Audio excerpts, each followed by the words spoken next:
Hello students, welcome to this online course of engineering mechanics. So today we are going to discuss the virtual work method. So in the previous method we have generally what we have done, we have drawn the FDP and we have tried to satisfy the equilibrium conditions, static equilibrium conditions, and we have calculated or evaluated the forces.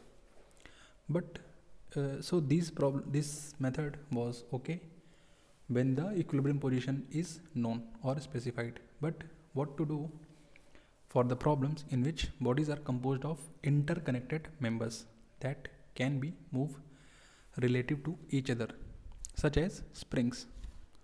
So what I am trying to say,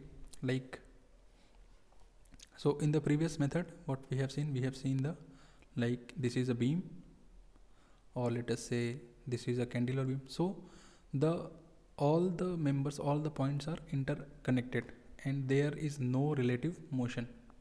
Okay, so no rigid body displacement was possible for these cases. But what if, so this is a spring, some weight is hanging. Okay, so what if this weight is there? So this point and this point, before application of this weight, will have, let me just show you here. So this is the initial position of a spring. Okay, now we have applied one load, so you can see the relative position before and after application of the load has changed. Clear?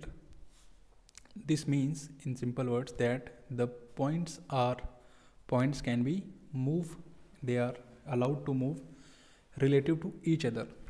Okay, so that is why we have to figure out a new method, which is a method of virtual work. So various equilibrium conditions are possible and must be examined. So in this case, when the relative motion is allowed, as you can see in the figure, this is a scissor lift platform. So it is just like a spring. You can see this is spring only. So here it can be fixed at this level, at this level, at this level, various levels, because we are able to do this. Why? Because the relative motion is possible. So there can be many equilibrium conditions and all should be examined. So then only we can analyze the structure.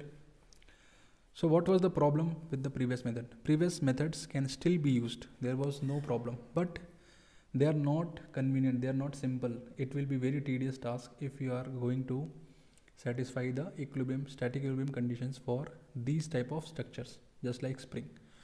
So for this, to overcome this problem, we have developed a method of virtual work, which is suitable for analysis of multi-link structure, pin joint member, which changes configuration. So the configuration is not fixed.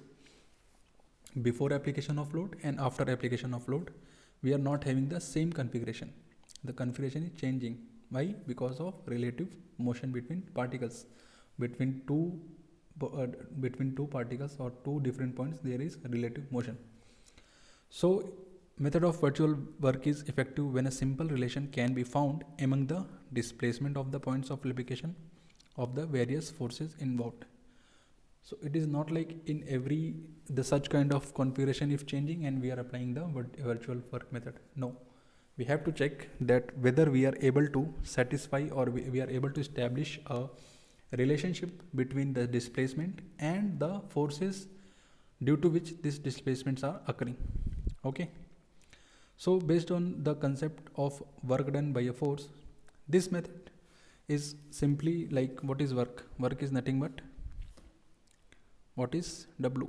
W is integral of F dot ds. So the force causing this displacement over a length or area or a volume. So this is same, this formula is same applicable here. There is no problem. So by using this method, we can examine the stability of the system in equilibrium. So let us see what is a work done by a force. So work done, generally W or U, we use sign for work done. So in this diagram, let me just show you what is happening. So this is a body, okay, and we are applying a force F at an angle alpha. Okay, and due to this, what is happening, this body has moved by delta S. So this is a normal block, we have applied an inclined force, and due to that force the body has moved forward with having a displacement delta S. So this is a normal thing, you can try this also. So there are two methods we can do. By using two methods we can do this. What? First one is we can take a component of force, or we can take a component of this delta along the force. So in this diagram, in this formula integral, F and ds should be in same direction. That is the key point. F should be, the ds should be the point of application, displacement of point of application along that force. So this should be very, very clear. So force and displacement are having different directions here. You can see, you can see force is inclined and force is in this direction. Force is like this and displacement is like this. So what we can do, we can either take a component of force along the displacement, or we can take a component of displacement along the force, because displacement is also a vector quantity, so we can take component. So you can see here, like, what is from this diagram, what will be the work done? Work done is force along displacement multiplied by displacement, and from this diagram, force multiplied by displacement along the force. So finally you can see the work is coming out to be F cos alpha multiplied by delta S. So this is same. So what we can interpret from here, that the force and displacement are vector quantities, but the work done is a scalar quantity, because it is irrespective of direction. We have taken the work in two different methods, and it is coming out to be same. That means the work done is a scalar quantity. Okay, it is not depending upon the direction. So one point is clear here. So this you already are knowing, I know, from the mechanics classes, but still, to just brush up your concepts, I have shown this. Now you can use this concept here. But here what is the problem? The problem is the displacement is along this direction and force is along this direction. So the work done will come out to be negative. Okay, why? Because force, if we are taking the component of this force, it will come along this. Force and displacement are at 180 degree. That means they are exactly opposite. Okay, so if the force and displacement are in same direction, it will produce a positive work done, and if they are in opposite direction, it will produce a negative work done. So magnitude can be positive, negative, but direction is not a big matter for work done. So this is the integral form. So if f is having components x, fx, fy and fz, and ds or dr is having the displacement component dx, dy and dz. So what we are going to do, it is a dot product. So you can see here, finally we are getting a scalar quantity here, fx, because I will multiply with I, j with j and k with k. So they will become 1, and I into j and I into k will be 0. So finally we are having a scalar quantity only. It is only magnitude. It has nothing to do with the direction. Okay. So I think the definition of work is clear to you. So before going to virtual work, we have to understand what is a work done actually. Now this, if the force is there, so we have to take the component of displacement. But what if couple or moment is there? So we have to take the theta, angular displacement. Then only we are going to get the work done. As you can see in this formula, U, what is U? U is m into d theta. That is the rotational work done along this applied moment. Clear? So I hope the work done is I hope it is clear. So now let us see the fundamentals of this work done. So what is this work done? Force into distance. So it will have a unit of Newton into meter. it is termed as joule. So work done by a force of 1 Newton moving through a distance of 1 meter in the direction of force is what? Joule. The definition of joule. It is a work done. What is 1 joule? What is a joule? It is a work done by a unit force which is causing a unit displacement along the force. So dimension of work or a force and moment of a force are same, though they are entirely different physical quantities. So Newton meter is a unit of moment also, couple also, but they are not same. Only unit is same. They are also different because moment work is a scalar quantity because we are using a dot product, and moment is a vector quantity, and it is we are getting it by work is coming out after applying dot product, and moment we are getting after applying cross product. Clear? Now what is virtual work? Now this unit has start. So displacement does not really exist but only is assumed. What is this? Virtual. Virtual means it is not real. Just like this lecture, this is a virtual lecture. I am using a platform and you are hearing it or watching it, but there is no physical contact between us. We are not seeing each other. So same like work, virtual work is not it is not there, but we are assuming it, and finally what we are going to do, we will make it zero because there was no work. So I hope this is clear. Virtual work is not any kind of work, it is a method we have developed. So finally what we are going to do, we will calculate virtual work, and in the real scenario it is not any kind of work, so we will assume it as zero, and we will try to find out the different quantities. So displacement does not really exist. So if displacement is not there, what is work will not there, because for work displacement is necessary. So we will assume a virtual displacement, and we will try to see the equilibrium of various forces. We will try to solve the problem, and finally what we are going to do, we will put that work which is coming from virtual displacement, we will make it zero. So I am just focusing on this problem like this point again and again, so that you will get the idea that virtual work is not actual work. It is caused by a virtual displacement, and we will try to calculate work. After final calculation, we will put that work as zero. Why we are putting it as zero? Because this is not a real work, it is a virtual work. Clear? So what we are going to do, we will imagine a small virtual displacement of particle which is acted upon by several forces. Now the corresponding virtual work will be what? So if there are three forces, F1, F2, like there are n number of forces. So we will assume the displacement along each of the forces. So like along F1 it will be delta R, along F2 it will be delta R. Delta R is a small displacement which we have assumed. Now what will be the force due to F1? We have to take the dot product along the displacement. It will automatically take because it is a vector operation. So now for finally what we are getting, we will get that the resultant multiplied by delta R will be the small displacement, small work done. What is the principle of virtual work?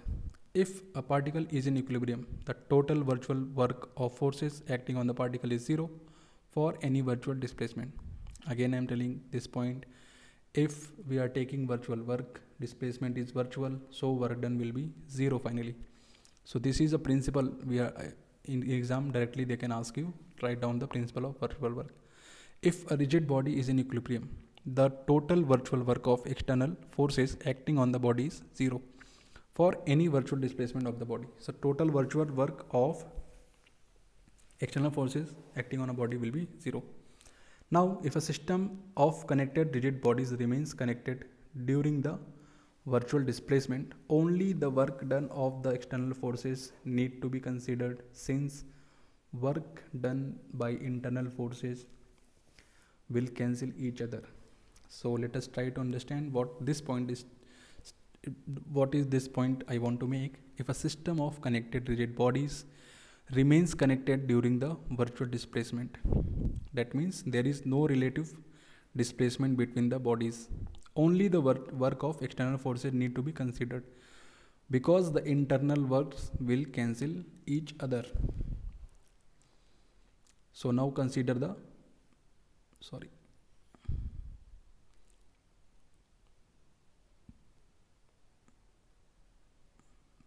So let us try to understand. Now equilibrium of a particle we are trying to see.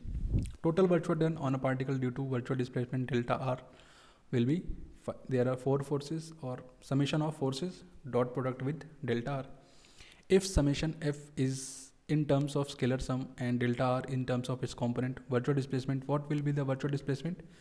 This, the various component of force, and this will be your virtual work done. And finally, what we have done, we have put it as 0. The sum is 0, which gives summation fx 0, summation fy 0, summation fz. What is this?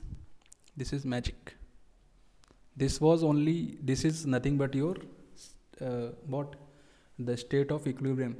That means at equilibrium, the virtual work is 0. If the body is in equilibrium, there will be no virtual work. Okay, so this condition of 0 virtual work for equilibrium is both necessary and sufficient. It is necessary also, as well as it is sufficient. If the body is in equilibrium, this is true. Okay, since we can apply it to the three which mutually perpendicular directions. So it is not a very complex concept, but you have to be focused and you have to repeat it 1 or 2 times, then you will get the idea what I want to say. Now let us try to solve a very small problem, so that whatever we have discussed till now, we can get a little bit more clearer picture. So the total work done on a rigid body is 0, since virtual work done on each particle of the body is equilibrium will be 0. Again and again you have to keep in mind this single point, that the virtual work is 0 because the virtual displacement is virtual, that is not happening in real. So work done by that virtual displacement will also be 0. Now, so we are neglecting the weight. So work done by force P will be minus P into A into delta theta. Okay. And due to B will be R into B. Here you can see. So this is the work done by force P. Okay. P into A into this theta is there. So moment is P into A. About this point it is P into A and d theta. And about this point this is R into B into d theta. But the direction of force moment is like this and d theta is like this. So here it is negative and here it is positive. Now what the principle of virtual work done is stating, delta U is 0. So simply put minus P A delta B delta theta plus RB. So we have to add all the work done and we have to put it 0. So finally we are getting, we can calculate R as P upon P. Clear? So what we have to do first, what we have done here, let us try to recap it. We have provided a small virtual displacement. Delta theta is there or not? No sir. Why? Because it is a virtual displacement. We are providing it. It is not happening. We have assumed that if this point is going to rotate by delta theta. We have assumed this. It is not real. And we have tried to solve it by the equilibrium condition. We have taken a moment about this point and we have tried to check various work done by this. We have taken the moment only and we have put delta U as 0 to get the forces. So this is one of the method for analyzing. Okay, we can use it for normal figures also. So this is a small problem based on the same concept. You can take the screenshot and try to understand what it is saying.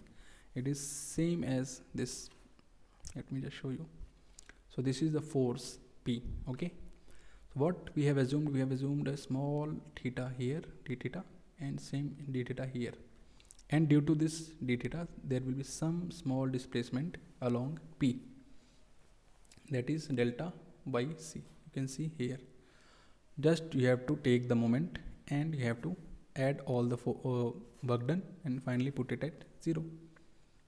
And you will get your force what we wanted to calculate. Okay.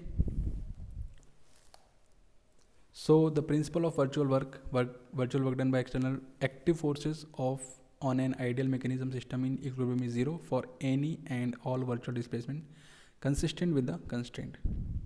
Okay. So what are the major advantage why we are using this? So major advantage is it is not necessary to dismember the system in order to establish relationship between the active forces. So you can see we can just assume a hypothetical displacement. There is no need to draw the free body diagram. Relation between active forces can be determined directly without reference to the relative forces. The method of particularly useful in determining the position of equilibrium of a system under known loads. The method requires that internal frictional forces do negligible work during any virtual displacement. So there is no role of friction. If internal friction is appreciable, work done by internal frictional forces must be included in the analysis if it is more. So this we will study in friction part. Okay. So these are some examples. I will take the examples in the next lecture. Okay, what I wanted to show you this last point, which is this point, stability. So system of equilibrium. So what are the three kinds of stability? So dv by dx will be zero. So the energy, the differential of energy is minimum for equilibrium. So if it is zero, the system is in equilibrium. If it is greater than minimum, if it is constant, so the system is in equilibrium. These all are in equilibrium. Okay, there is no problem. But their equilibrium can be of three types. So stable equilibrium, unstable equilibrium, and neutral equilibrium. Stable means if we are pushing this ball, so ball will go here, and if we are removing the force, it will again come here. So this is system is retaining its original state. So this is a stable equilibrium. So you can see here, if you are just pushing it, what it will do, it will fall. So the system is unstable. What is neutral? Neutral means we are pushing here, and after some time it will reach here, and it will again come in the same position. So it will again achieve a equilibrium position. So this is your neutral equilibrium. So these are the conditions with respect to energy. If the equilibrium, for equilibrium condition, it should be zero. For stability, it should be greater than zero, second derivative, and for unstable equilibrium, it should be less than zero. If we have to, if in exam it is stating check for this equilibrium stability. So we will first calculate dv by dx energy, take the differential and take the second order differential and check whether it is positive or negative. It is positive means the system is stable, and if it is negative, the system is unstable. So this is all for today. In the next lecture, we will try to finish this by taking some problems. Okay. So this is all for today. Thank you.